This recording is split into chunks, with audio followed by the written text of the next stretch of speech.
እስራኤል በማዕከላዊ ጋዛ የበርካታ እርዳታ ፈላጊ ፍልስጤማውያንን ህይወት መቅጠፏ በዓለም አቀፍ ተቋማት ያስቻት ይገኛል። 31 እርዳታ ፈላጊዎችን በናዝሪም ኮሪደር ምግብ ማከፋፈያ ህይወት መቅጠፏን አልጀዚራ ዘግቧል። በደቡባዊ ጋዛ ደግሞ ቢያንስ 4 ፍልስጤማውያን ህይወታቸውን አጥተዋል። ብሪታንያ፣ አውስትራሊያ፣ ካናዳ፣ ኒውዚላንድስና ኖርዌይ ጽንፈኛ አክራሪ ባሏቸው የእስራኤል መንግስት 2 ሚኒስትሮች ላይ ማዕቀብ መጣላቸውም ተነግሯል። እንግሊዝ 2 የእስራኤል ቀኝ ዘመም ሚኒስትሮች እስራኤል በኃይል በያዘችው ዌስት ባንክ በፍልስጤም ማህበረሰቦች ላይ በተደጋጋሚ ጥቃት በማነሳሳት በሚል ማዕቀብ ጥላለች። ኢትማር ቤንጋቪርና ቤዛለል ሲሞትሪች የተባሉት ሚኒስትሮቹ ወደ ዩናይትድ ኪንግደም እንዳይገቡና በዩኬ ያላቸው ንብረትም እንዳይንቀሳቀስ እግድ እንደተጣለባቸው የብሪታንያ የውጭ ጉዳይ ሚኒስትር አስታውቋል። ሚኒስትሩ ዴቪድ ላሚምም ይህንኑ አረጋግጠዋል። አዳሩን ገሃድ የተደረገው እርምጃው ከአውስትራሊያ፣ ኖርዌይ፣ ካናዳና ኒውዚላንድስ ጋር በጋራ የተወሰደ እንቅስቃሴ አካለውም ተብሏል። የጋዛ ሰብአዊ ፋውንዴሽን በግንቦት 26 እርዳታ ማከፋፈል ከጀመረ ጀምሮ በየቀኑ ለማለት በሚቻል ሁኔታ እስካሁን ጥቃቶችን አጠናክራ ቀጥላለች።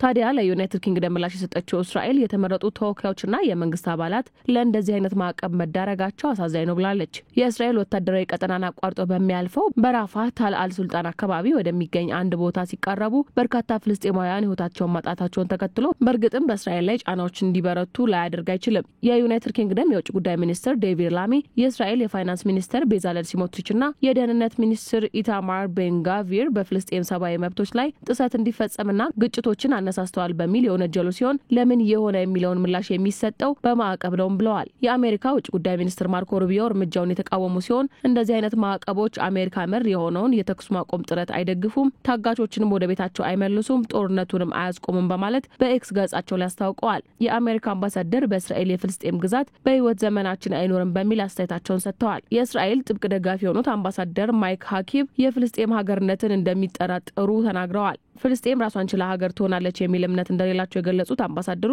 አሜሪካም የምትደግፈው አይደለም ብለዋል። እንደዚህ አይነት ሰጣ ገባ የጋዛውን ሰብአዊ ቀውስ የከፋ እያደረገው መጥቷል። ለእርዳታ የተሰለፉ ሰዎች ላይ የሚሰነዘር ጥቃት በርትቷል በሚል በእስራኤል ላይ ክሱ ቀጥሏል። የጋዛ ሰብአዊ ፋውንዴሽን የታል አል ሱልጣን የእርዳታ ማከፋፈያን ሰኞ አለመክፈቱን አስታውቆ በሌሎች 2 ጣቢያዎች ግን እርዳታ በሚከፋፈልበት ወቅት ምንም አይነት ተኩስ እንዳልነበር ተናግሯል። በእስራኤል የአሜሪካ አምባሳደር ማይክ ሀኪብ የሩቢዮን ውግዘት የተናገሩ ሲሆን ከቢቢሲ ጋር በነበራቸው ቃለ ምልልስ እርምጃውን አስደንጋጭ ውሳኔ ብለውታል። የብሪታንያ ውጭ ጉዳይ ቢሮ 5 ሀገራት በዌስት ባንክ የሚገኙ የፍልስጤም ማህበረሰቦች ላይ እየጨመረ ያለው ጥቃትና በእስራኤል ሰፋሪዎች የሚፈጸመው ማስፈራሪያ እንዲቆም ይህንን ማድረግ ያሻል ብለዋል። ቢሮ በመግለጫው በሚኒስትሮቹ ላይ የተጣለው ማዕቀብ እስራኤል ዓለም አቀፍ የሰብአዊነት ሕግ ማስከበር ባለባት ጋዛ የተፈጸሙ ካሉ ሁነቶች የተለየ ተደርጎ መታየት የለበትም ሲልም አክሏል። በጋዛ አፋጣኝ የተኩስ አቁም፣ ጋዛን ወደፊት የመምራት ሚና በሌለው ሐማስ የተያዙ ታጋቾች በአፋጣኝ እንዲለቀቁ፣ እርዳታ እንዲጨምርና የሁለቱ ሀገራት መፍትሄ ለማሳካት እንጥራለን ሲሉም አክለዋል። ዴቪድ ላሚ የእስራኤል የውጭ ጉዳይ ሚኒስትር ጌዲዮን ሳር ተቀባይነት የሌለው ውሳኔ ሲሉ ለጠሩት እርምጃ ምላሽ ለመስጠት